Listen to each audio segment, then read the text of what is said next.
Torej, temo imamo takšno, da je bolj praktične narave, se pravi, takrat, ko se samo splošno pogovarjamo, je lažje, ko pa pride do konkretnih reči, je pa dosti krat težje.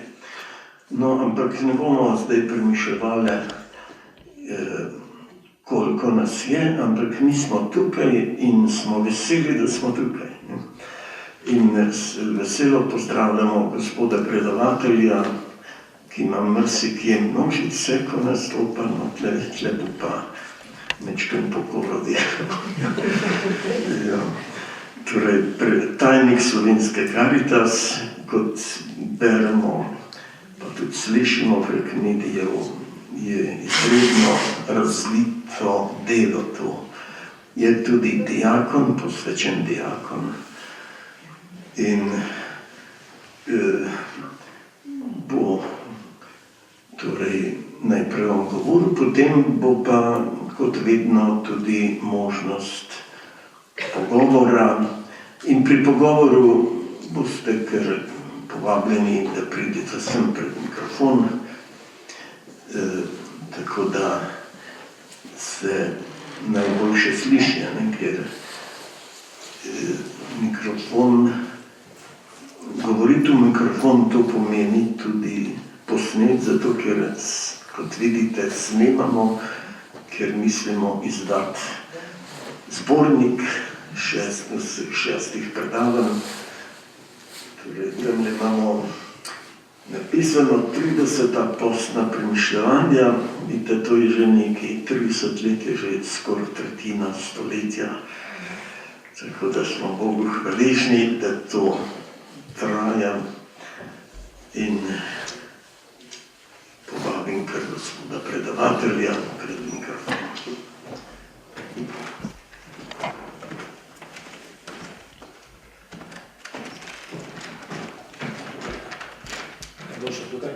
Ja.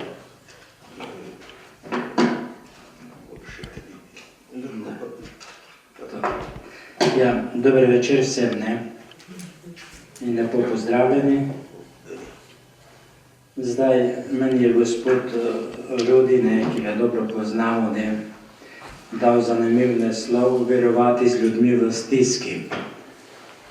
Bolj sem premišljeval, kaj bi naj bilo to, bolj sem bil zbegan. Verovati z ljudmi v stiski.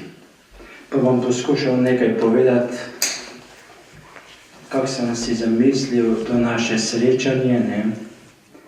Brez dvoma bomo najprej razčistili, kdo so ljudje v stiski, kako jaz vidim, lahko se tukaj nekoliko razhajamo. Jaz bom stisko zelo široko jemal. Pa za izhodišče sem vzel nam zelo poznan evangeljski odlomek o usmiljenem Samarijanu. Vsi ga poznamo, ne? Pa vseeno ga bom prebral, pa najprej se s pomočjo njega naslonil glede razmišljanja, kako verovati z ljudmi v stiski danes.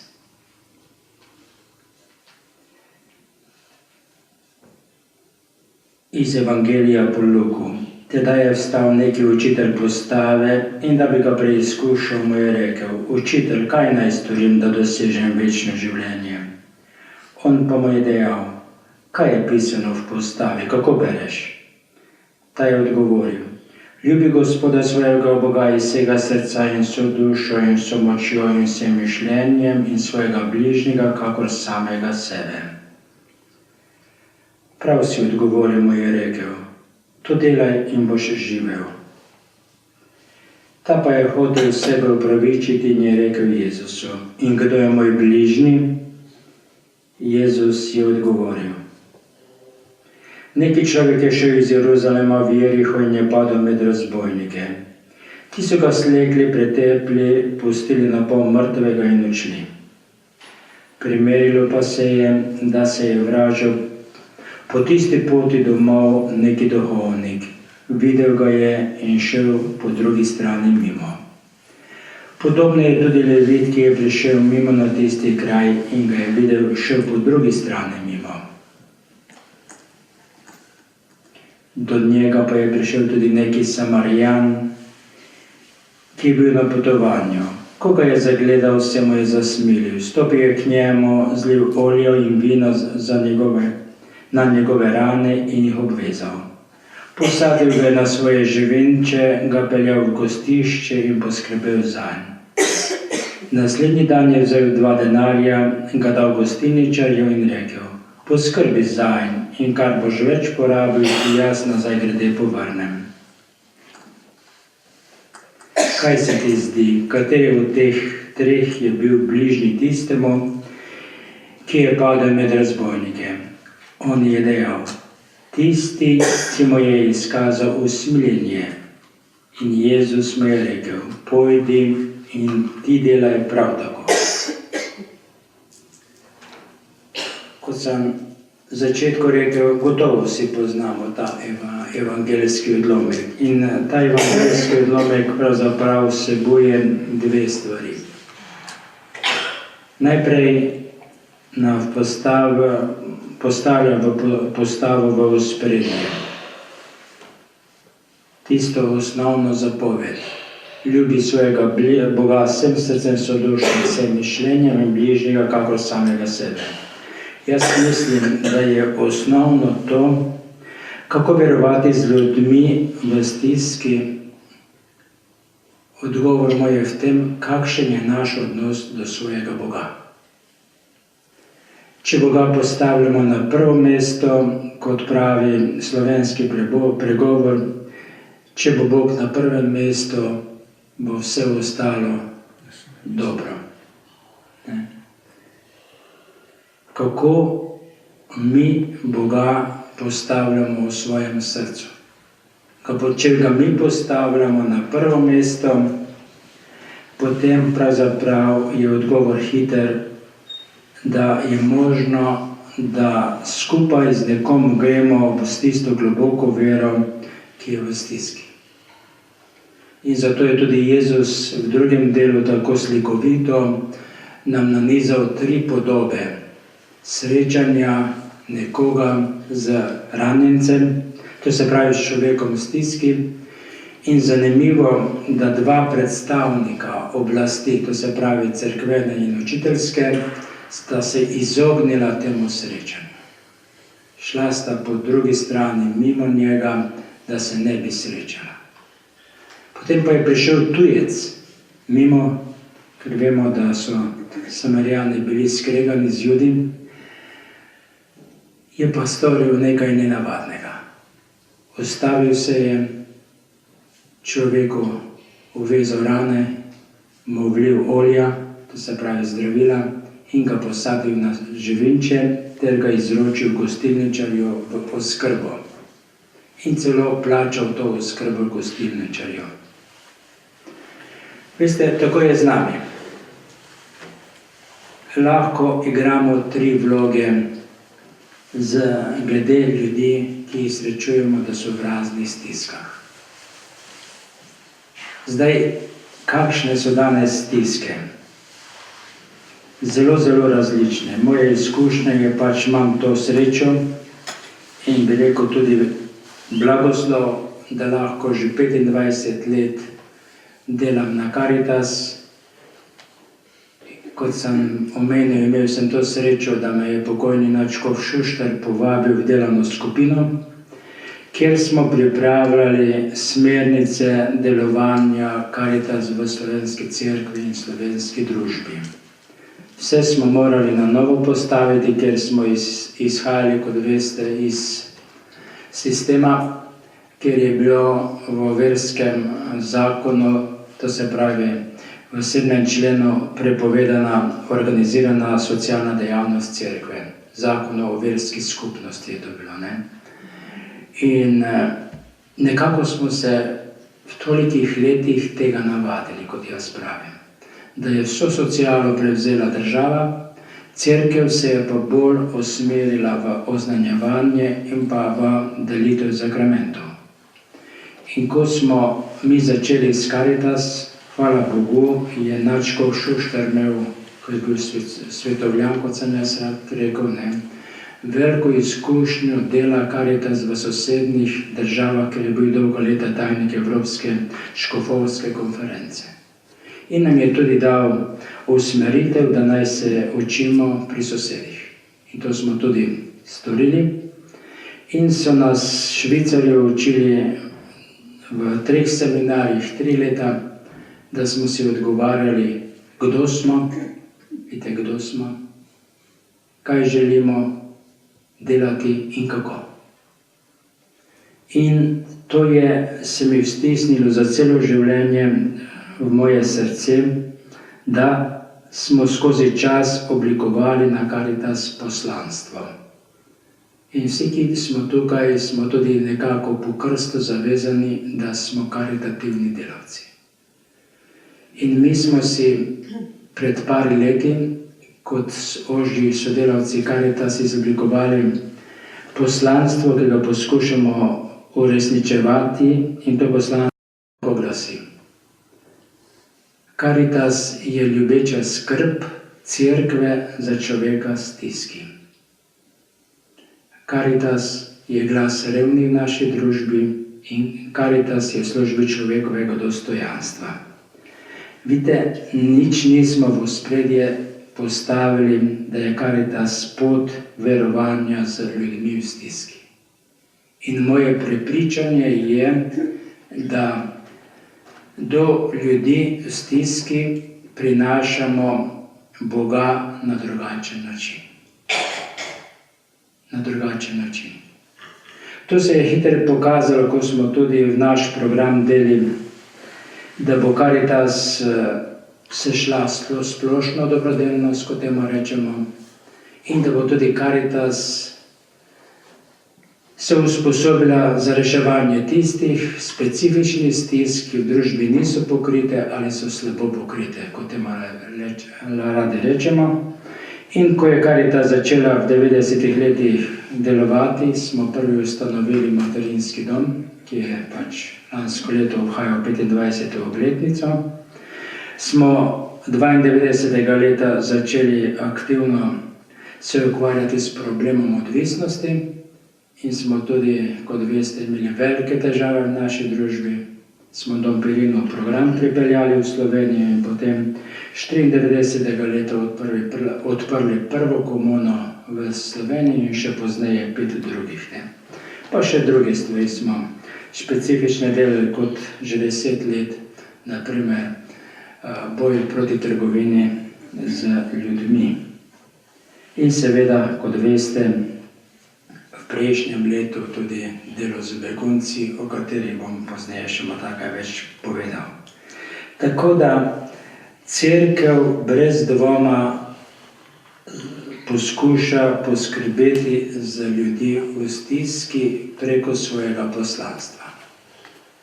In v tem poslanstvu, jaz bom zdaj malo te 3 stavke razložil, je brez dvoma pomembno, v kakšnem odnosu smo mi z ljudmi, ki so v stiski, toliko lahko prepoznavajo nekaj velikega, nekaj svetega o nas.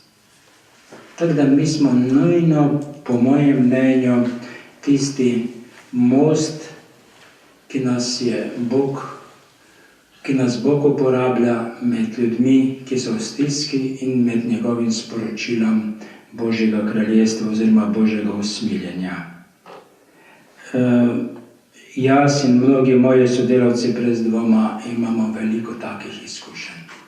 Kako pravzaprav, ko smo se šli en pozitiven, en človeški odnos, kako pravzaprav se tudi v nekom lahko prebudi nekaj svetega, nekaj Božjega.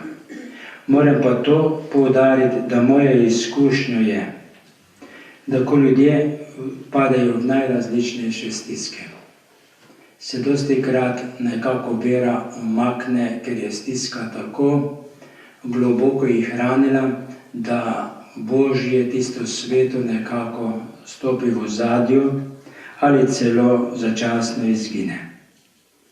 Zato tudi, ko smo večkrat morali nekako odgovarjati ali bili vprašani, ali ponudimo tudi duhovno ponudbo, tako kot mi je tudi gospod Rudi postavil izmed vprašanj, da tistemu, ki to želi. Pri nas je zmeraj na prvem mestu človek, ki je v stiski.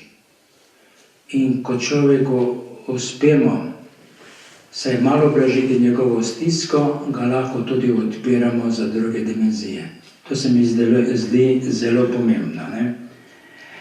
Tako da bi jaz zdaj malo o našem poslanstvu govoril, nekako pravzaprav preko poslanstva stopamo z Božjo dimenzijo do ljudi v stiski. Karitas, ljubeča skrb cerkve za ljudi v stiski.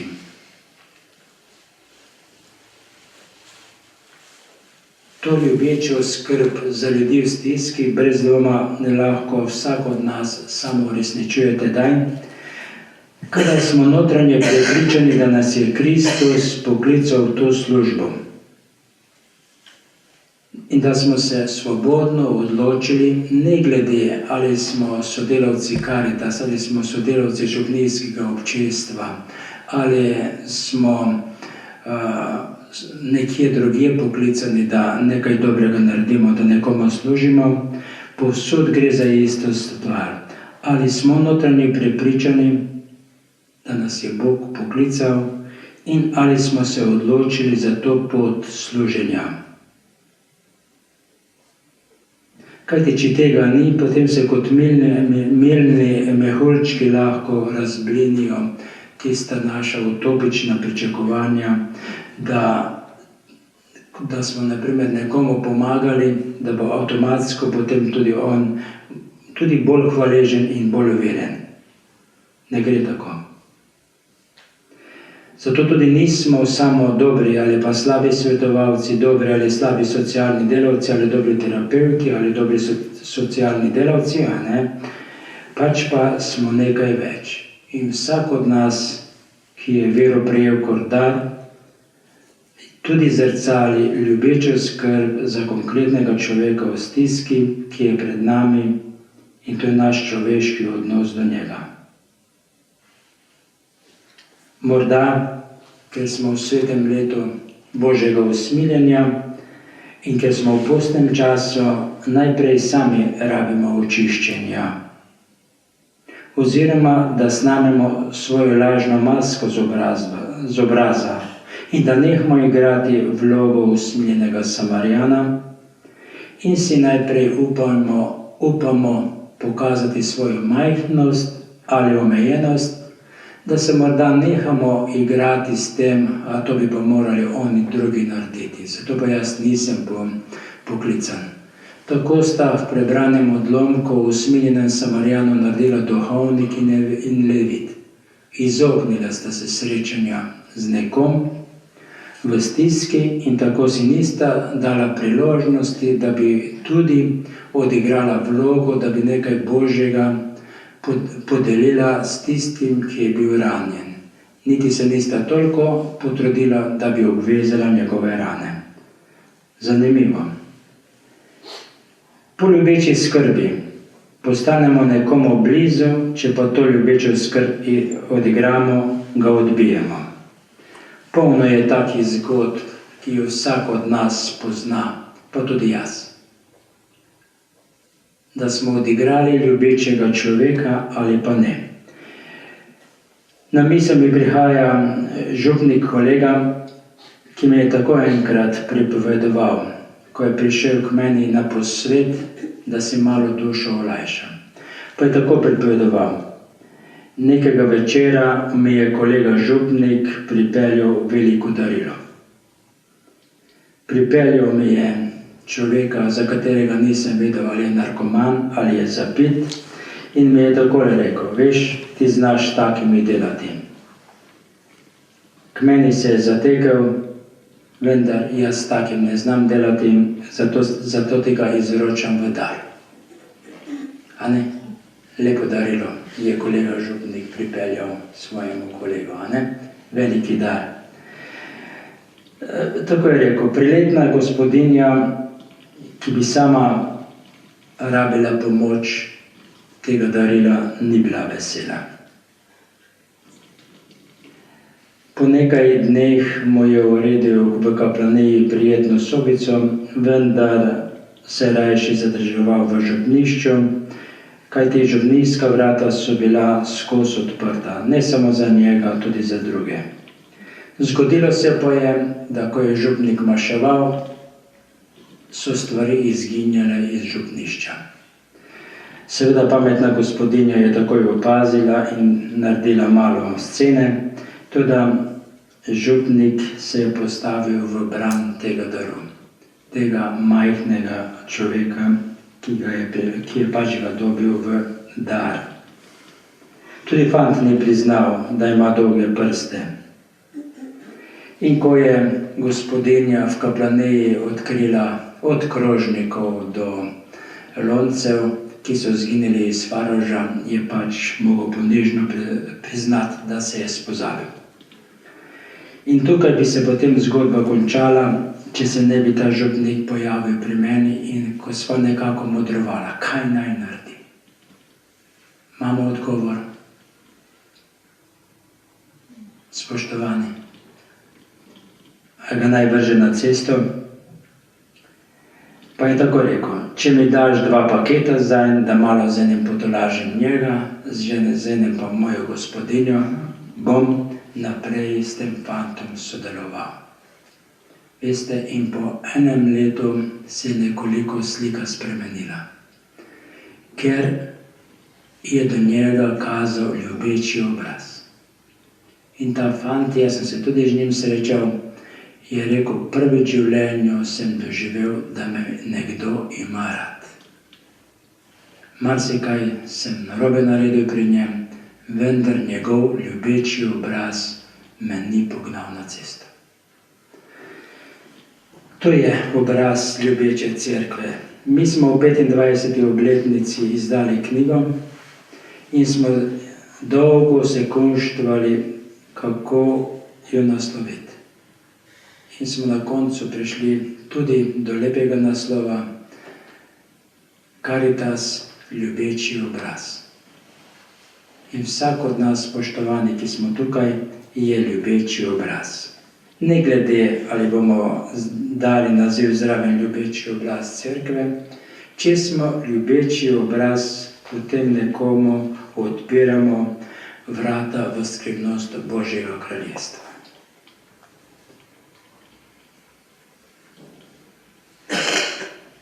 Caritas, kot pravim, vsi smo Caritas, je glas revni v naši družbi. Tukaj bi, spoštovani, rad nanizal nekaj sodobnih revščin, da lahko vsak od nas postane glas revni v naši družbi. Seveda so z revnimi težave, kako da ne, so nam breme.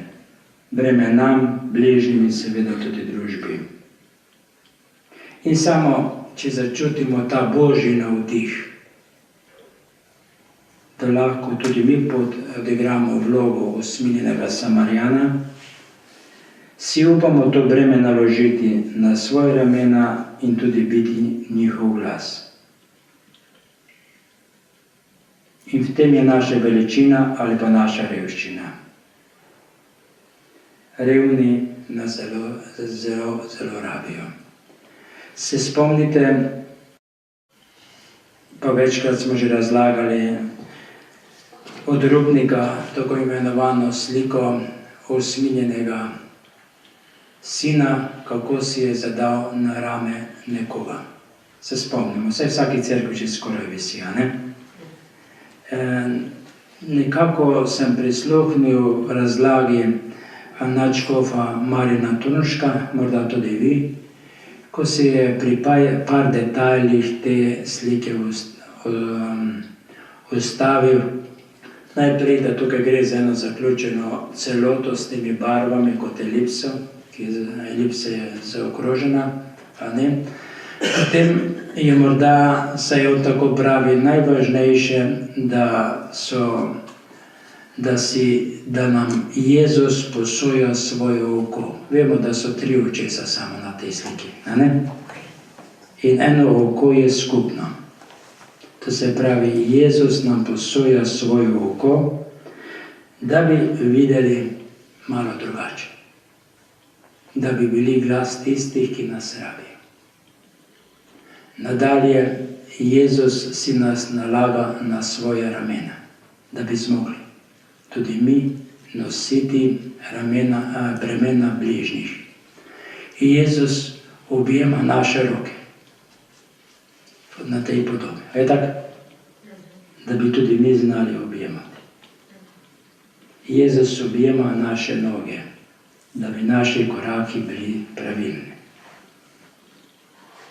Mislim, da si lahko to za celo življenje zapomnimo iz tega leta Božjega usmiljenja, podobo, s katero smo bili nagovorjeni, ki nas lahko skozi spremlja. In glas revnih bomo, če si bomo upali gledati skozi Jezusovo oko. Če si bomo upali in bili korajžni objemati tudi tistega, ki morda ga ne bi drugače, ker nam on tukaj posoja svojo roko. In če si upamo iti na pot, tako kot je to storil Samarijan, ko ga je ranjenca posadil na živince in ga odpeljal v gostilno in rekel, naj poskrbijo zanj in tudi to poravnal finančno. Če bomo upali iti na pot. Seveda, imamo danes po statistiki skoraj 13 ali pa več procent ljudi, ki so na pragu materialne revščine. Različne statistike so, gotovo pa kar precej, 10% zagotovo. Nič nimamo statistik glede čutne revščine, ki nas zelo pesti. Če samo pogledamo, da vsak tretji par, ki se poroči, je neuspešen, se loči. 1/3 parov, ki se poročijo, životari in 1/3 približno izjavlja, da so koliko toliko splavali. To je čutna revščina, ki nas je doletela nepripravljena. Jaz sem tako prepričan. Še manj podatkov imamo o duhovni revščini. A je tako? Kako je z našim odnosom do svojega Boga? A ne? Težko je merljivo? Ne? Če smo pošteni, seveda, ne? Težko je merljivo, ne? Kakšen odnos imamo vsak do svojega Boga? Ali smo res ga ljubimo s srcem, z mišljenjem in z dušo? A ne? Ga postavljamo na prvo mesto, ko je to prva zapoved? Ali pa je tako, kot je rekel dr. Platovnjak, da tudi mi, kristijani, smo se nekako navadili, da se življenje vrti mimo Boga in brez Boga. In tako mnogokrat tudi mi živimo svoj vsakdan. Se razumemo? Vrtimo življenje brez Boga in mimo Boga. Šele takrat, ko nas neka stiska doleti, se morda v drugačen odnos postavimo ali nas pa stiska k temu pripomore. Priča smo tudi novim obrazom revščine. To je srednja generacija, ki je zelo po eni strani potrošno naravnana, po drugi strani pa ne zasluži srednja generacija ljudi, ki so sposobni za svoje delo, da bi lahko preživeli sebe oziroma svojo družino. Ja, to je nov obraz revščine, ki je izjemno za mene pereč. Se strinjate z menoj? So med nami ljudje, ki delajo, ne dobijo plače ali pa premajhno plačo. Ne? So med nami ljudje, ki so izgubili službo, pa še kako bi radi delali, in žal država se obnaša tukaj po mojem mnenju nepravilno, ker prehitro potolaži ljudi s tako imenovanimi socialnimi prejemki ali transferji, kot lepo stoji, ko rečemo, ne? In potem nekako jih postavimo pač tja, kot so. Nekaj tolažilnega damo, vendar ljudje smo tako ustvarjeni, da bi radi delali in sebe preživeli, kar je tudi pravilno. In to Zato moramo biti tudi mi glas takih ljudi. Glas takih ljudi. Da v družbi jasno povemo, da jaz že na glas povem, če me kdo vpraša, s tem se absolutno ne strinjam. Družba, vlada bi morala omogočati nova delovna mesta in primerne plače. Potem pa še gremo k drugim problemom. Imamo 250 000 upokojencev, je tako? Približno. Ne? Zajela nas je revščina starejših po dveh plateh. Mi smo delali pred 5 leti z dr. Potočnikom raziskavo glede revščine v Sloveniji in tudi so prišli starejši v ospredje. Takrat se je 60% vprašanih starejših izrazilo, da so osamljeni. Veste, to je revščina. 60% starejših se je pred dobrimi 5 leti izrazilo, da so osamljeni. Čez par let smo zaznali še hujši pojav, da mnogi starejši več nimajo toliko prihodkov, da bi dostojno sebe preživeli. Posebno v primeru, če eden od sozakoncev umre. Je tako? Se zgodi, da se težko preživljajo. Zgodilo se je, da so si naredili lepe velike hiše in je te hiše treba vzdrževati. Vemo pa, da komunalne storitve so stalno v porastu. In smo v začaranem krogu. Niso sposobni svoje hiše na pol prodati, pa iti v manjša stanovanja, ker so to njihovi želji, popolnoma razumljivo. Kako jim pomagati iz te revščine, ne vemo. Celo nastaja nasilje med njimi, zaradi revščine je v porastu, ali pa celo so otroci nasilni do njih. Tako da, vidite, to je nov obraz revščine. Tem starejšim ljudem vračati upanje.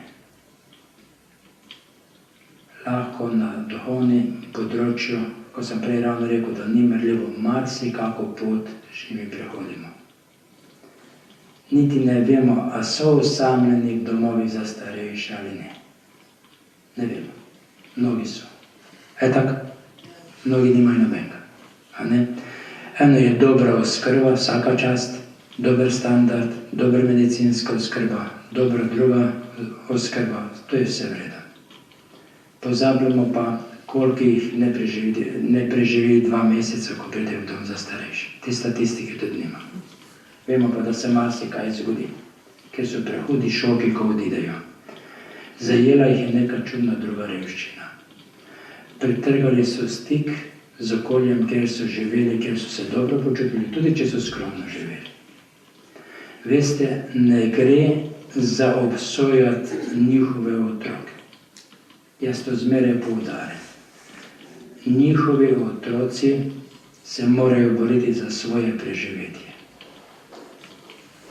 Zgubile so se tiste mreže, sožitje, včasih so bile to vaške mreže ali kakšne druge in tukaj smo, mi poslaniki smo tukaj, da blažimo lahko revščino starejših. Brez dvoma.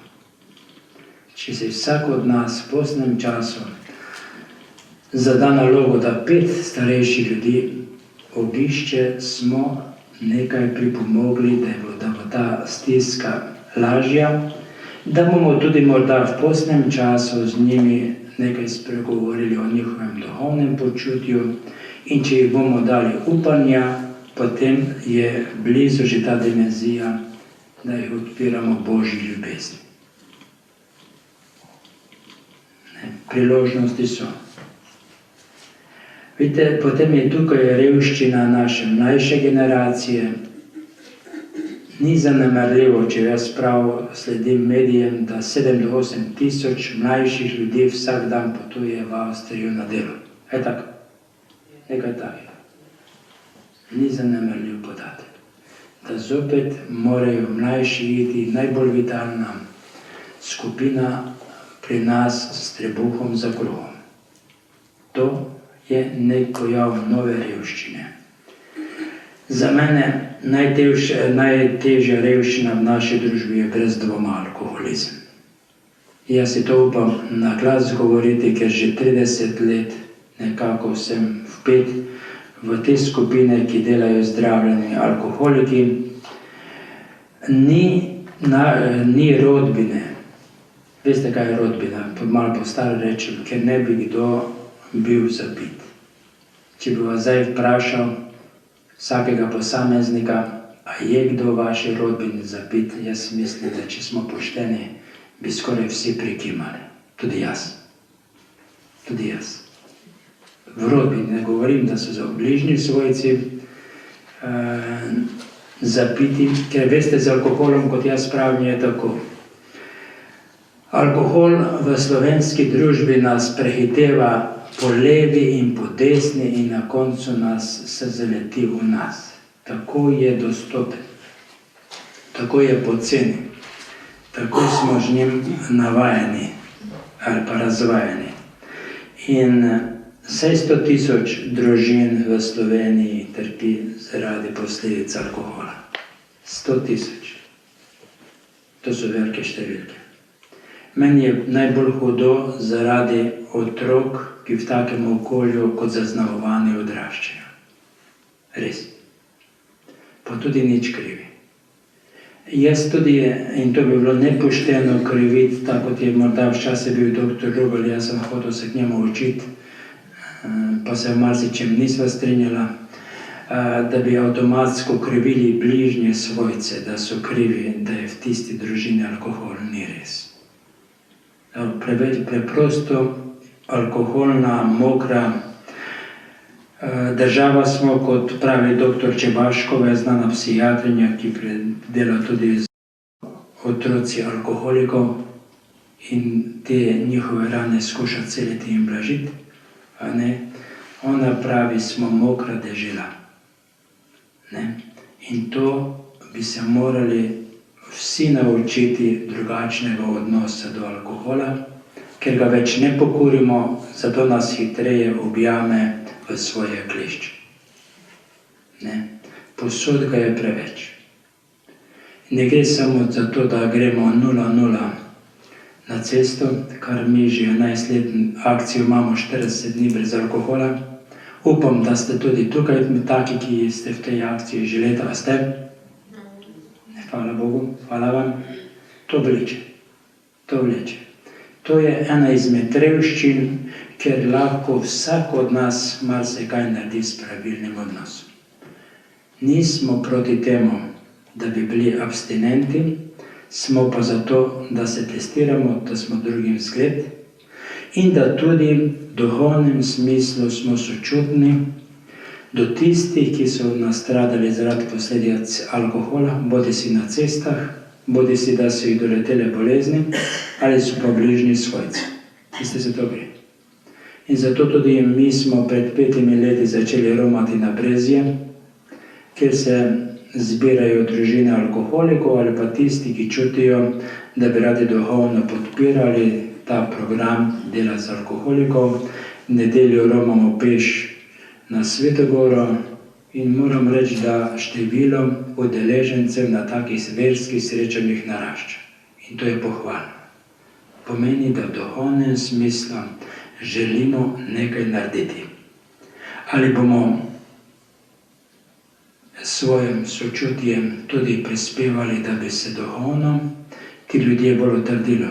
Ja, zato prosimo. In zato tudi Marijo, ki je mati usmiljenja, prosimo v naših svetiščih. Potem so tu najrazličnejše droge. Vemo, kako s temi drogami gre. Kar naprej so na trgu nove droge. Vsi se bojimo, da bi naši mlajši padli na to pot. So igre na srečo, pa še kaj drugega. Nove revščine. Nove revščine. In tukaj smo tisti, ki smo glas teh revščin. Za nalašč sem izbral te revščine, da si malo osvežimo, kje lahko mi vstopamo, da bi lahko bili ta glas v naši družbi, da bi zastavili svojo duhovno energijo, da bi bili lep obraz ljubezni. Seveda, bi lahko mi tako govorili, kot mi je govorila pred časom ena dobra sodelavka. Pa ko smo bili na nekem seminarju za naše prostovoljce, je prišla k meni pa je tako rekla: Gospod Imre, ne zmorem več, to breme je za mene pretežko.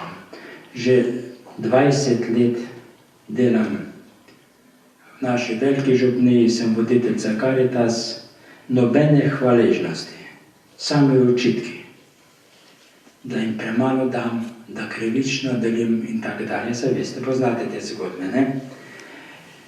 Ja, pa sem rekel, kaj, spoštovana Jožica, ime sem zamenjal, ja, hvala ti, toliko let smo skupaj hodili. Pa jaz sem rekel, veš, da mislim, da se še boš vrnila. Ne bom se več vrnila, sem čist pregorila, se veš, da te izraz danes rabimo, ne bom se več vrnila. Poslavljam se tukaj, v Poniki smo bili, ki romamo sodelavci Caritas, vsako leto v tednu Caritas. Ne, hvala ti, da smo lahko kaj se srečali in tako dalje. Jaz sem vprašal, ja, kdo bo pa zdaj pekel pecivo? Zmeraj si se pohvalila, da vse enkrat na teden spečeš pecivo in razveseliš tiste ljudi, ki prihajajo k tebi po različne stvari. In da tisto pecivo dosti krat pripomore, da si ti popolnoma odprejo in druge probleme rešujejo. Ja, rekla bodo pa drugi, ne? No, potem pa 2 leti mineta in midva se zopet srečava na istem kraju. Pa me zopet najde. Pa, sem rekel, kako pa to? Jaz sem se premislil, ja, kako pa to? Ja, je rekla, veš kaj, čisto so me zasvojili. Zanimiv izraz. Pa, kaj sem rekel, kaj pa to pomeni? Ja, to je tako kot kužna sem postala od njih. Ni dober izraz, ne? Sem rekel, tako je, okužili so te. Ja, to je pa dobro. Sem rekel, veš, to je pa ta pravo. Če nas nekdo v dobrem smislu okuži, ne? Potem smo z njim na poti. Potem smo v vlogi usmiljenega Samarijana, ne? Pa sem vprašal, potem bo pecivo zopet, ja, seveda bo v še večji meri, vidite. Kaj pomeni biti glas? Kljub temu, da, pa sem jih potem jaz citiral, ko sem prišel na Caritas, smo imeli tudi eno usposabljanje v Franciji. 25 naših prostovoljcev je šlo en mesec v Francijo in sem res hvaležen, da so nam sosednje države veliko pomagale in so s sabo prinesli takšen napis ali pa plakat, ki smo ga prevedli. Od 100, ki si jim pomagal, te 50 več ne bo pogledalo. 25 jih bo menilo, da je to tvoja dolžnost. 15 jih bo zahtevalo, da narediš več za njih. 9 pa ti jih bo nagajalo, da so premalo prejeli. In en sam se ti bo zahvaljeval. In ta je od vseh 100 najbolj reven. In veš, splačalo se je zaradi enega iti na pot služenju. A se splača? To so nam Francozi poklonili. A še enkrat preberem. Kaj? Dobro. 50 od 100 te ne bo več pogledalo. So nehvaležni. Te ne rabijo. Ti si jim svoje dal, ne? 25 bo menilo, da je to tvoja dolžnost, ker si pač takšen, ne? Smo pač takšni, da radi pomagamo, ne? To je naša dolžnost, bodo rekli, ne? 15 bo zahtevalo, da zanje narediš več. 9 ti bo nagajalo, da so premalo prejeli. En sam se ti bo zahvaljeval. To je kruto. Od 10 govorcev se je en prišel zahvaliti. Tukaj je pa čisto druga statistika, ne? Morda so se pa Francozi zmotili. A ne? Ja, vidite, to so zanimivosti. Pa vendar smo na tej poti, ne? In zdaj, še zadnja naša parola, smo v službi človekovega dostojanstva. A gospod Rudi, še imamo čas? Dobro. Smo v službi človekovega dostojanstva, ne? To dostojanstvo, jaz sem se malo po našem papežu oziral, vse vi tudi, a ne? Ta naša služba se zrcali v veselju, da smo v službi človeka in pa v predanosti do sočloveka. Tako nekako sem razbral papeževe misli, a ne, veselje v službi sočloveku ali pa človeku. Ja, to je velika stvar. Da se ne gremo neko dobrodelnost ali neko služenje človeku, služenje njegovemu dostojanstvu pod mus ali zato, da bi pač dobro ime odigrali v javnosti ali med svojimi, pač pa da je to veselje. In to veselje se zrcali. Tako sem jaz prejšnjo Jožico odkril, kako je čez 2 leti prišla s takim navdihom. In to je to. To sebi. To tisti, ki se z nami srečujejo v drugi vlogi, da so v stiski zelo, zelo čutijo. Samo imamo v mislih enega Krešota. Veste, kje so Krešoti? To so Srbi. On je bil zanimiv človek, med tistimi izbrisanimi. In takih kar nekaj prihaja k nam. Ne? In on imel svojo zgodbo in midva sva nekaj časa razpravljala, je ta zgodba resnična ali pa ne. Potem sem pa jaz videl, da to popolnoma nespamet. On je pač imel svojo zgodbo, zakaj 2-krat na leto pride iz Niša v Slovenijo in zakaj mu moram jaz dati za stroške za na vlak. Se razumemo, ne? Za vozno karto, tako temu rečemo, ne? Pa se rekel Krešo, pa nobene računice ni, da ti mene fektaš denar za vlak, a neki toliko povratna karta stane, a je tak, rajši bi to jaz tebi poslal, pa bi ti imel za sprot, pa pravi, pa skozi mi govoriš, da ti žena že par let umira, pa še zdaj ni umrla, hvala Bogu, a ne, še zdaj je živa, ne, se rekel, malo si se zmotil, ja, pa so se zmeraj nasmejala. Pa rekel, Imre, ne gre za to. Zakaj pa gre? Hoču, da te vidim. Pa sem rekel, zato si ti pripotoval v Slovenijo. Ja, seveda se še druge hočem videti, ne samo tebe. Vidite, sporočilo je važno. A ne? Če smo nekomu v neki točki bili v službi njegovega dostojanstva, potem se to prime. Potem drug se z nami želi srečati, pa podeliti tisto, kar smo si podali. Ker tudi mi smo od njega nekaj. Ne, jaz sem veliko od njega dobil. Se rekel, zdaj sem pa mogel potruditi, sem rekel, ja, seveda se moraš, ne. Da sem mi dva kaj pogovorila pametnega ali pa se srečala, ne. Predvsem je rekel, veš, premalo časa imaš za mene. Jaz se rekel, prizna. Morda ste meni podobni. Smo v službi človekovega dostojanstva, če imamo za sočloveka čas. A je tak? To nam pa zelo uhaja. In če vam jaz danes kaj tega natrosim, da sebe in vas učim, sem čisto zadovoljen. Ne? Danes sem si jaz vzel za čas, za vas. Ne? In vi za mene. A ne? Lahko bi kje druge bil. Morda je po televiziji kaj pametnega, lahko bi na računalniku, pa še kje druge, a ne? Smo v službi človekove dostojanstva, če imamo čas za njega. Če ga mi se z njim notranje srečamo. Jaz imam zanimiv izraz, če smo stopili na pot udomačenja s sočlovekom. Poznate Malega princa, pa tisto srečanje lisice, ne, z Malim princem, kako je in tak dalje, ne, ko je lepo. Bližnji mora postati naš prijatelj, če ga udomačimo. Takrat smo v službi njegovega dostojanstva. Morda je to najtežje pri naših najbližjih, a je tak? To nam najbolj uhaja z roka, ne? To so stvari, se formirajo, zelo površne ratajo in potem je nekako ta služba, da smo v službi človekovega dostojanstva najbližjih, verjetno najtežja. Verjetno je najtežja, res. Samo če si to priznamo. In postni čas je tudi v tem in leto Božjega usmiljenja, da si kaj priznamo. A ne? To nam zmanjka energije, časa, pa še kaj drugega. Ne? Tako da jaz bi zdaj tako počasi zaokroževal, da še vi kaj meni poveste, pa da prav, mi boste kaj povedali.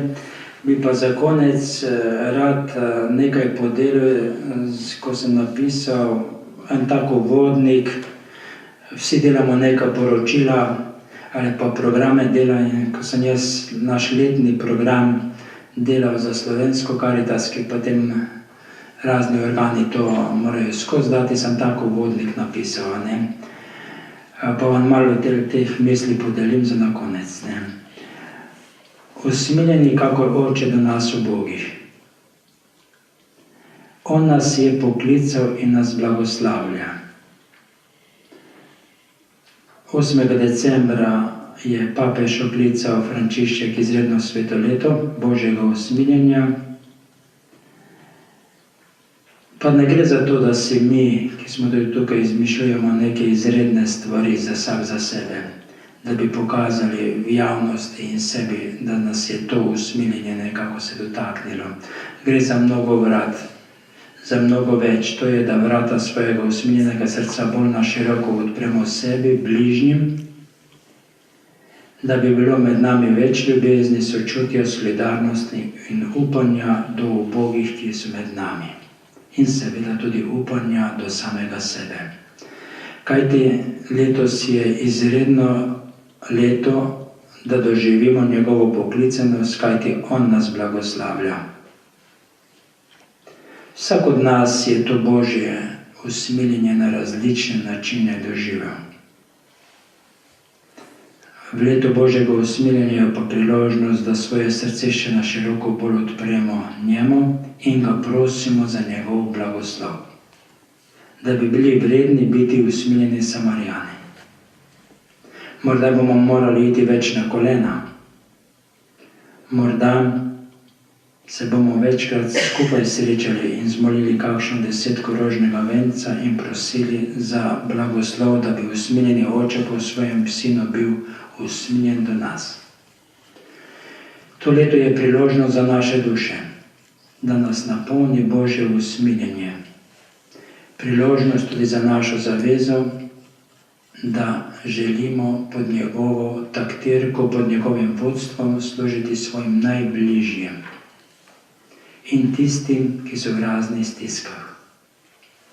Zato usmili se mene samega in me blagoslovi na tej poti. Veste, tako kot smo v začetku prebrali, zdaj se k tistim mislim vračam. V pretekli dobi smo bili bolj vzgojeni, da moramo ljubezen do bližnjega dati v ospredje in nekako pozabiti nas. Res, jaz sem bil tudi tako vzgojen. Ljubi svojega bližnjega kakor samega sebe je druga zapoved ljubezni, vendar je besedica kakor izginila in je nadomestila beseda bolj. Se razumemo? Nekako, tako smo bili vzgojeni. Izredno leto Božjega usmiljenja je zato namenjeno marsikomu, tudi med nami, da nastavi sebi ogledalo in postori nekaj na svoji samopodobi, da poskrbi za svoje zdravje, da prosi za blagoslov, da bi bili ljubeč obraz do sebe. Ja, do sebe. Veste, težko je nastaviti ogledalo samemu sebi in prositi zase. Predlagam, da Marijo prosimo za pomoč na tej poti. Ona je naša priprošnica. Morda, da zmolimo vsak dan eno molitev. O Gospa moja. Da bi bili vredni tega usmiljenja od zgoraj do sebe. Druga misel, ki sem v tem uvodniku izrazil, je: usmili se mojih bližnjih in jih blagoslovi. Živimo pod isto streho, pa smo morda odtujeni, imamo vsega po malem, pa smo nečesa lačni. Imamo povprečen standard, pa bežimo nekam drugam. Nastale so pregrade med nami. Zakaj iščemo tolažbe drugje? Zakaj nas gloda osamljenost? Usmili se dobri Bog do mojih najbližjih po krvi.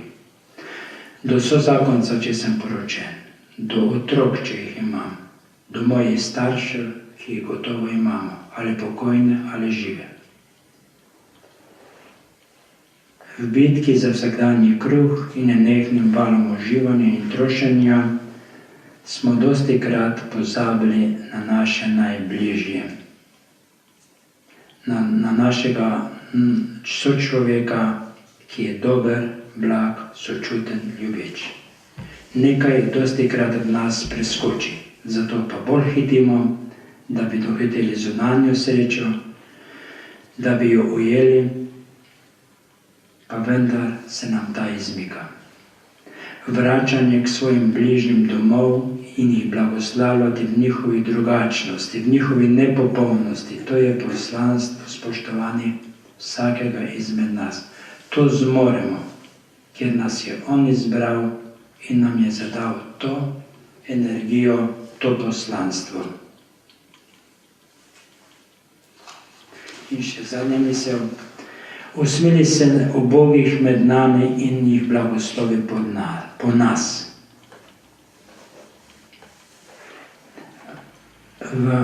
Pri nas v Prekmurju, jaz sem doma z Prekmurja, pa tudi marsikje v Sloveniji smo včasih pospremili tistega, ki je od nas odhajal s to besedo. Pa Bog s teboj. Ste imeli kje ta izraz? Pa Bog s teboj. Vidite, ubogi med nami, pa naj bodo domači, pa naj bodo sosedje, pa naj bodo migranti, ki iščejo boljši kos kruha v obljubljenih deželah, so naši gostje.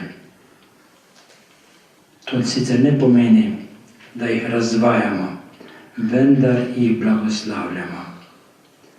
Gost je takrat samo gost in to bo tudi nesel seboj, če bomo znali deliti blagoslov njemu.